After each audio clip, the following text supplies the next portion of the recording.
This training exercise will get you familiar with using forcible entry tools on doors and walls. Walk forward and open the door. The next door is locked. Grab the crowbar off the bench and walk towards the door. Then, break it open.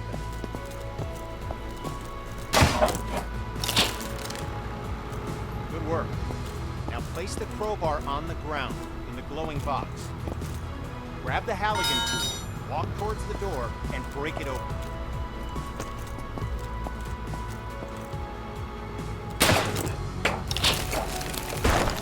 Nicely done. Place the Halligan tool on the ground in the box. Grab the demo hog off the bench, walk towards the door, and bust it open.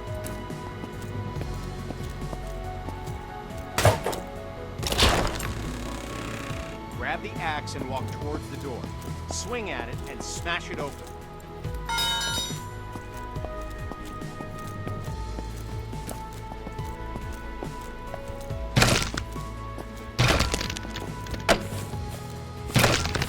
When there's no available door, create your own. You can break through some walls using any forcible entry tool. Look for the cracks in the wall and break through it with your axe.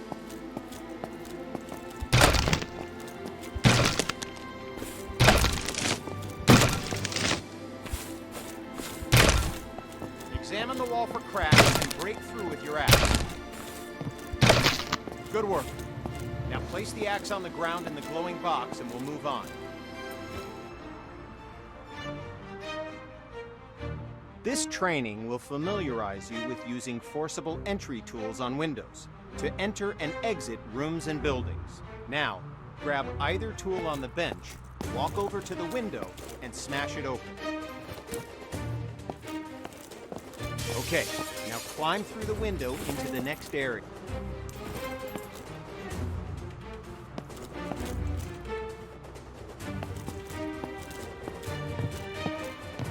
Job done. Now climb through the window into the next area.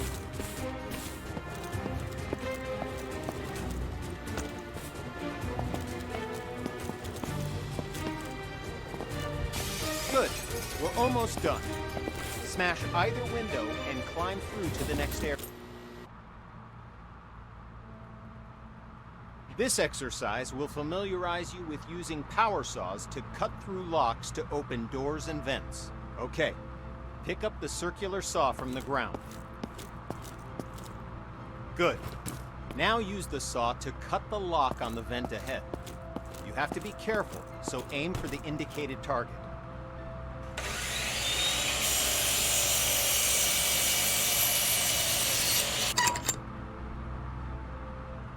Nice.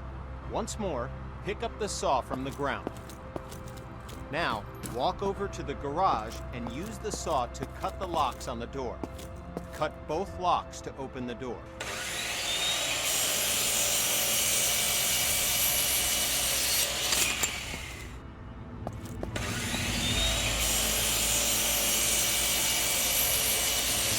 Job complete.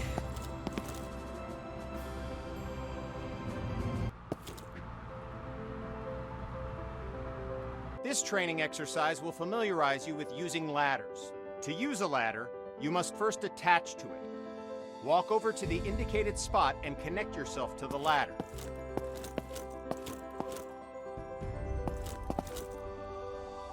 Okay, now climb the ladder by pressing forward.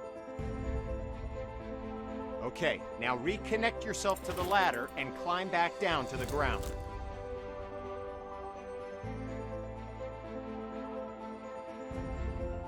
Good. Connect to the new ladder beside you.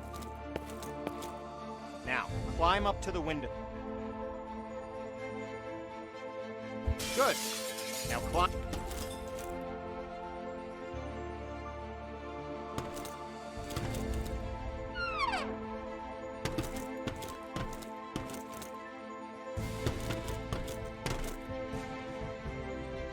Okay, now climb back down and we'll continue.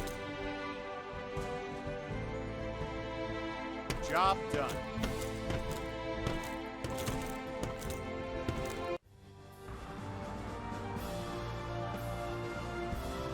With this training exercise, we'll familiarize you with how quickly fire can spread.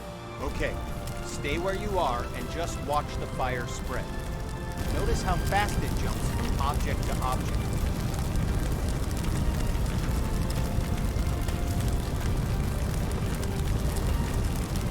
Now, grab a hose and put out the fire. Spray water by using the indicated button.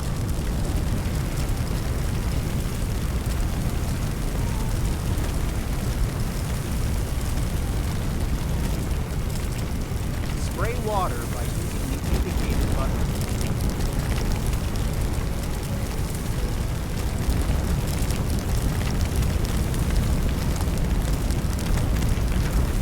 Spray water by using the indicated. All right, once again, just watch the fire spread.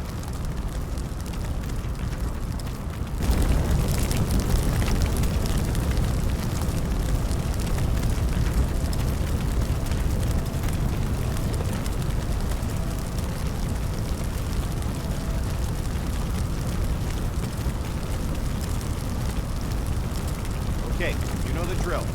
Grab a hose and put out the fire. Spray water by using the indicated button.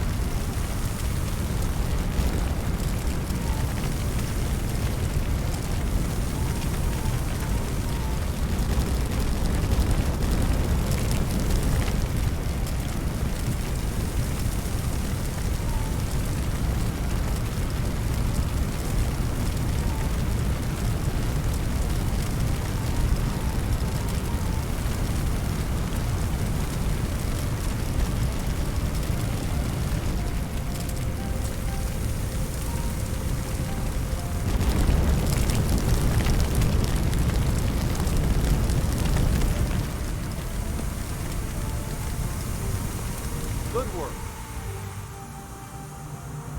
Now, grab a hose and try to put out both grease fires. The water doesn't help, does it? In fact, it makes it worse. Water and grease fires don't mix.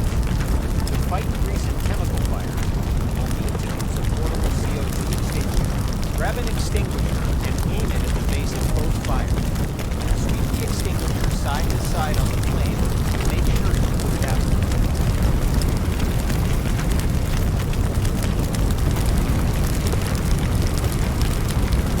Good work. When out on calls, look for different types of flames so you can be ready for any grease or chemical fires you run into.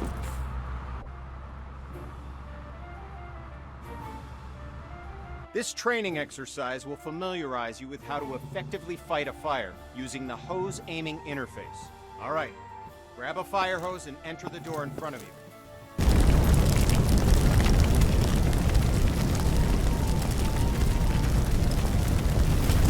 Quench that fire with the attack hose. Look at the on-screen indicators in proximity to where the water hits the flame and learn how they can help you to assess the firefighting progress. Don't hesitate to change your position to get a better aim. This helps you quench the fire as quickly as possible.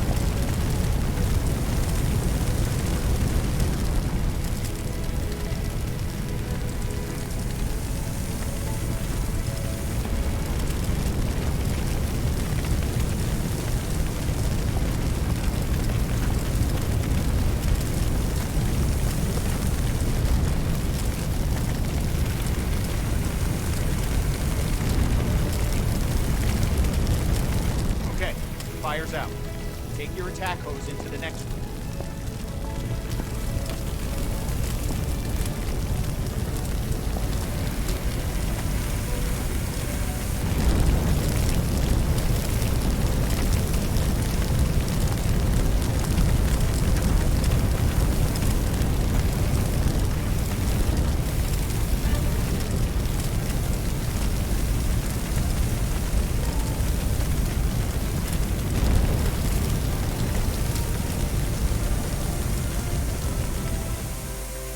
Good. Fire's out. You may have noticed the sparks coming from the lamp on the table.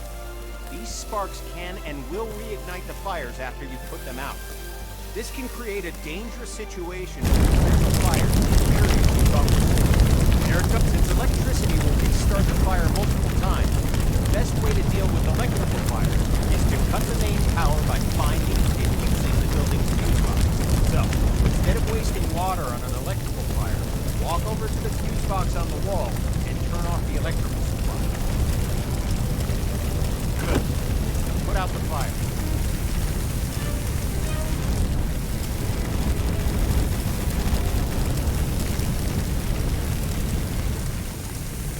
Okay, fire's out. Now walk into the next room.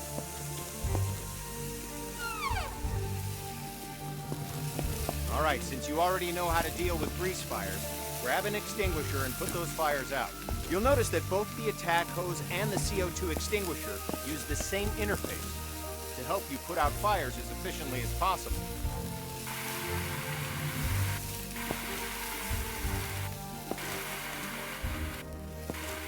Okay, fire's out. Job done.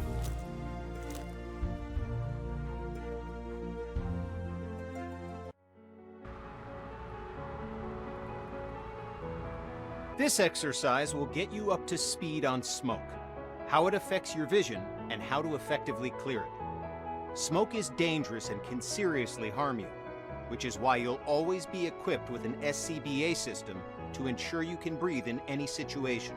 When going into a smoke-filled area, be sure to use your helmet-mounted flashlight. It'll really make a difference. Turn it on now before entering the building.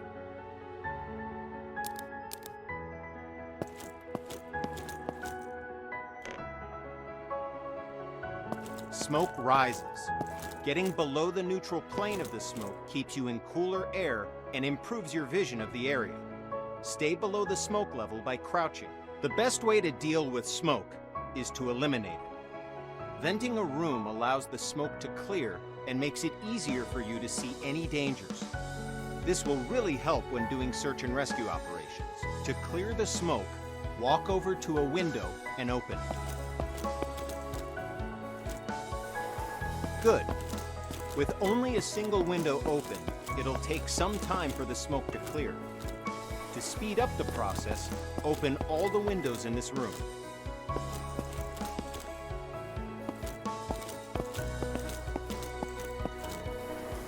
Now, open the door and enter the next area. It's full of smoke. Stay crouched so you have the maximum amount of sight. Okay, you know the drill. Stay low and open all the windows to clear the smoke.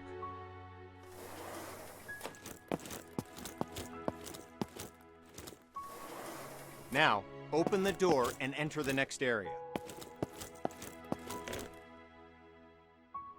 Okay, we're going to take a different approach for this room. A smashed window is just as effective as an open window. If you need to vent smoke but run into a locked window, don't let that stop you.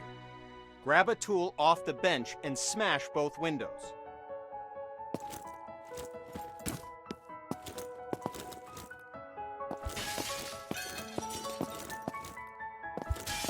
Nice work. The smoke will clear out in no time.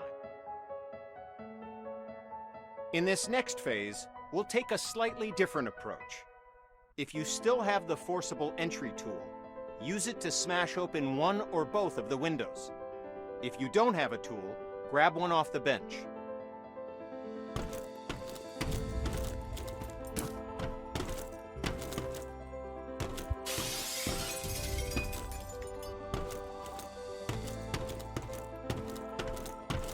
It's smoky in here too. Remember to stay crouched to improve your visibility as the smoke clears from the window you just smashed.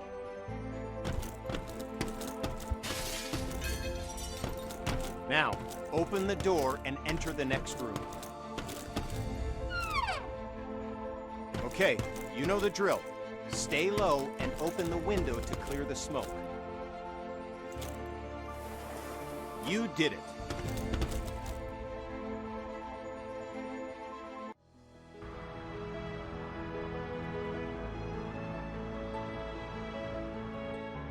Now we're going to learn about one of the most dangerous situations you'll ever encounter, a backdraft. Backdrafts often surprise even experienced firefighters. Backdrafts occur when the oxygen within a room has been used up, and then more oxygen is rapidly reintroduced into the area. This is caused by opening a door or window in an oxygen-depleted environment. When backdrafts occur, fire explodes out of the door or window and can become a fast-moving fireball, causing damage to anything in its path, and can even badly injure you. Okay, enough talk. Now we're going to show you a backdraft event, so that you know what to look for in a potential backdraft situation. First, walk over to the window on the left and look into the room. You'll notice that the room is full of smoke, but there are no visible signs of flames. This indicates that the room is above its upper flammability limit. This means that the gas or vapor in the air is capable of producing a flash fire. It just needs an ignition source: oxygen.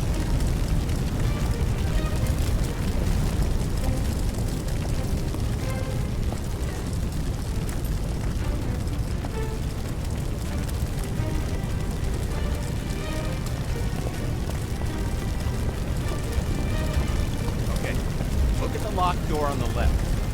Notice that the door is different than other doors and has signs of a potential backdraft. In addition to the room being full of smoke with no visible flames, there's also smoke at the base of a door along with a pulsing sound.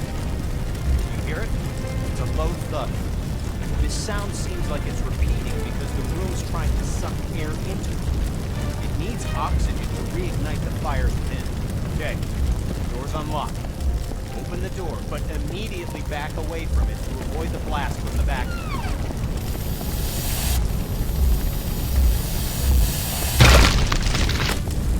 Okay, notice that the area opposite the door was caught in fireball and is now on fire. Put out the flames in this room and move through the door into the next room and extinguish the fires there.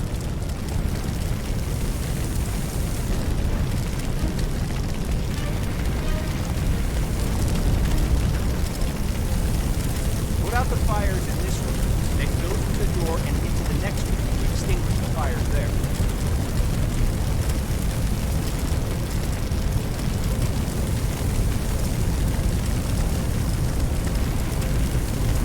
Put out the fires in this room, then go through the door and into the next room to extinguish the fires there. Good work. Now notice that the next locked door has signs of a potential backdraft. Do you see the smoke at the base? Do you hear the pulsing sound? Okay, the door's been unlocked. Like last time, open the door, but remember to immediately back away from it to avoid the backdraft.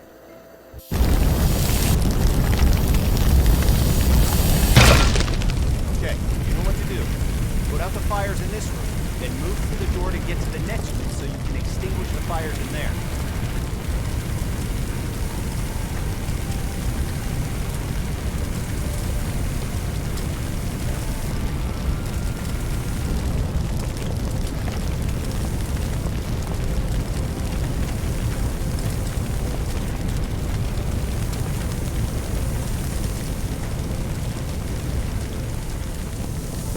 Good work. As I said before, even experienced firefighters can be surprised by backdrafts. So pay attention to any closed door that you approach and look for signs of backdraft. It could save your life.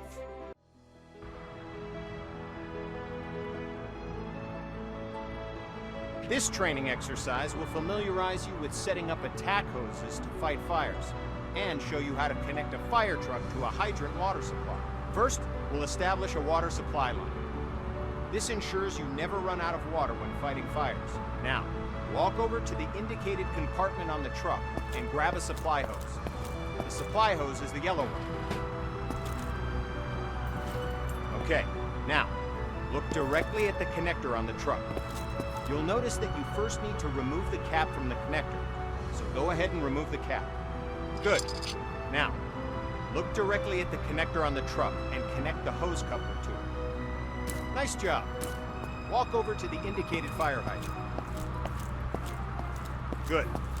Just like the connector on the truck, look directly at the connector on the fire hydrant and remove the cap.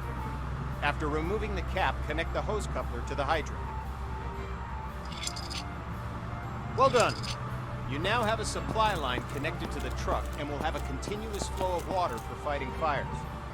You only need one supply line connected to the truck, but to show you that there are multiple points on the truck you can connect a supply line to, we'll go ahead and connect another supply line. Walk over to the back of the truck and grab a supply line. Head over to the indicated connector on the other side of the truck and connect the supply line to it.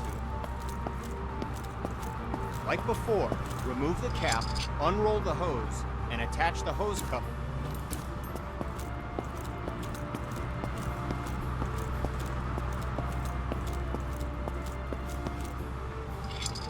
Good.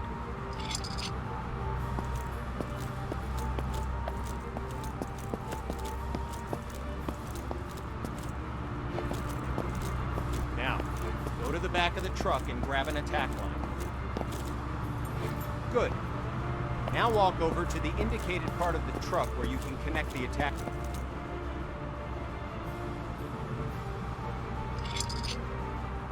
Nice. We're going to need a nozzle for the attack line. The nozzle allows you to increase or stop the flow of water as needed. Now, pick up the coupler from the ground and walk to the back of the truck. Open the lower compartment and swap the hose coupler with a nozzle.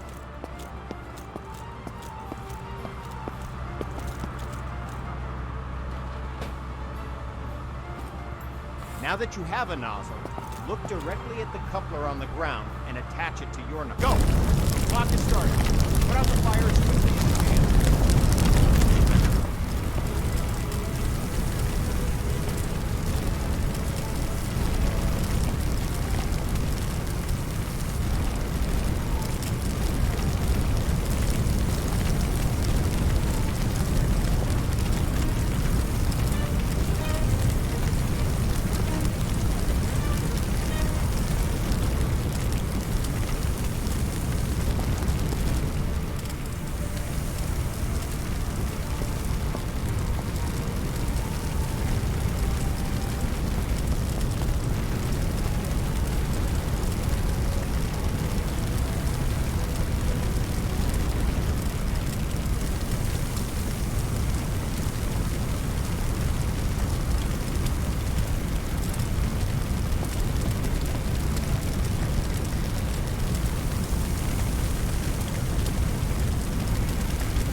Job done.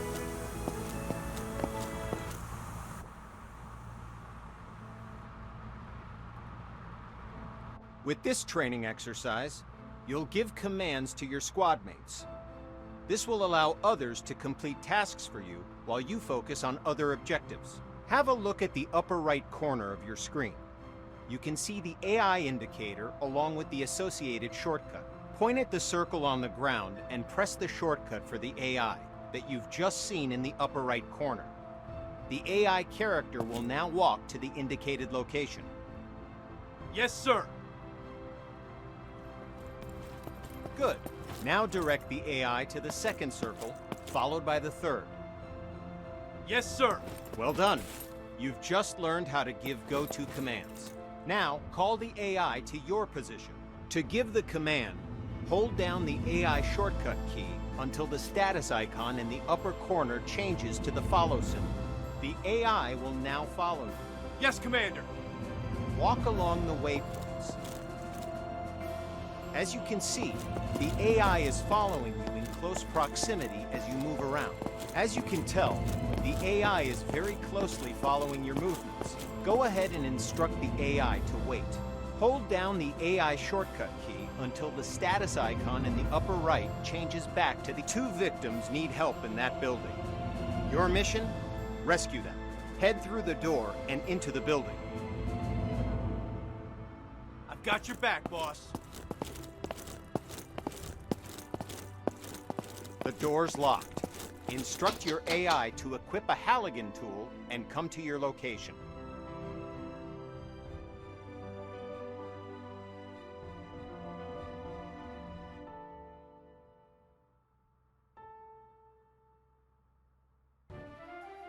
Yes, sir. You can instruct the AI to open the door for you. AI can interact with all context-sensitive objects like doors, windows, victims, and many others. Your crosshair will change when you aim at objects your AI squad mate can interact with. Press the A now, follow the indicated on-screen interaction. The AI squad mate will grab a hose and start combat with fire. Door is open, boss. I'm with you, boss. Lead the way. Yes, Commander.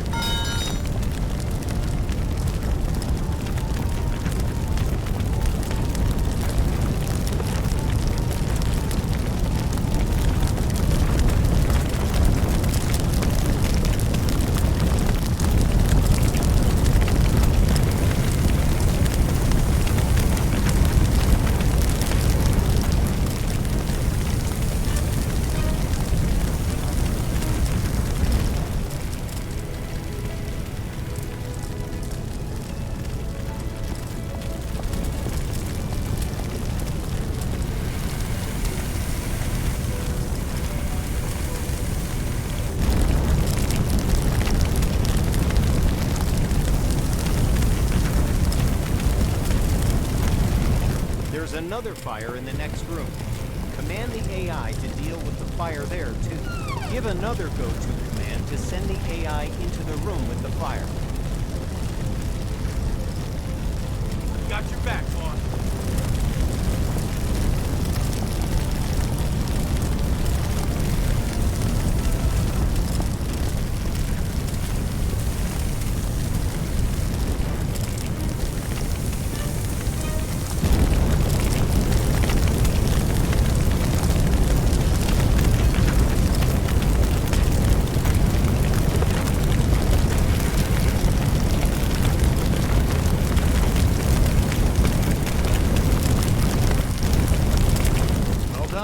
All fires are extinguished. Don't forget to get both victims to the paramedics. Use the AI shortcut again while aiming at the victim.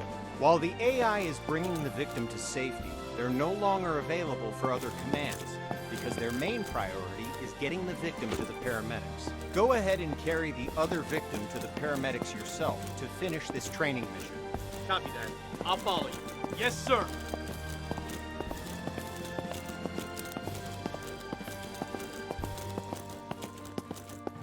Victim's safe, boss.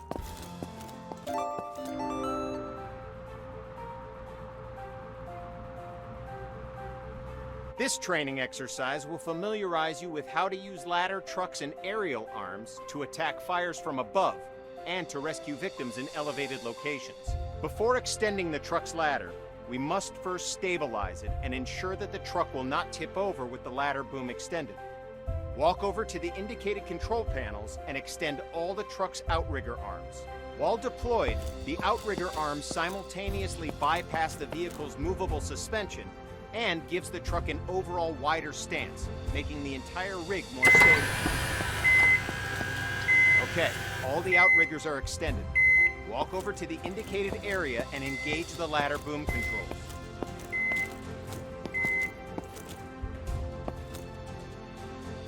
Good. The ladder arm offers you 3 degrees of movement: up, down, left, right, and forward, backward. Extending the ladder arm forward and backward effectively lengthens and shortens the length of the ladder. Now, use the indicated controls and move the ladder in the up and down directions. Good. Now, use the indicated controls and move the ladder in the left and right direction.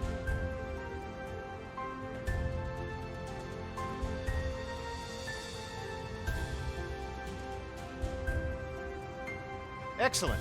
Now, you're going to use the ladder arm and bucket to rescue some victims. Use the ladder arm controls and move the ladder bucket to either indicated area. Wait for the victim to walk to the bucket. You're essentially using the ladder bucket to give them an escape route. So once the victim has reached the bucket, they've moved into the safe zone and are considered safe.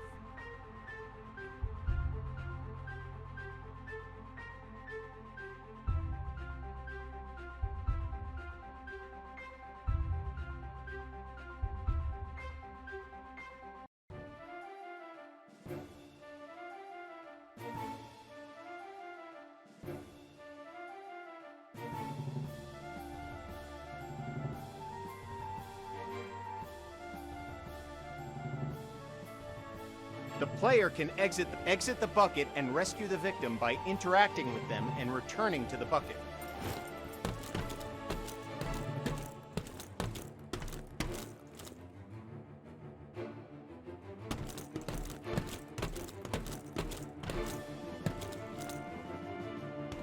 Okay, you've saved 1 victim. Now position the bucket near the other indicated roof and wait for the victim to reach the bucket.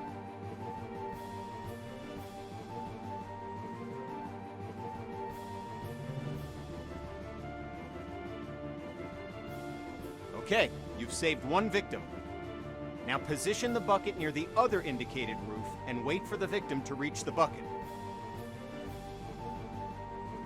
This victim is unconscious, so you'll have to carry them back to the bucket.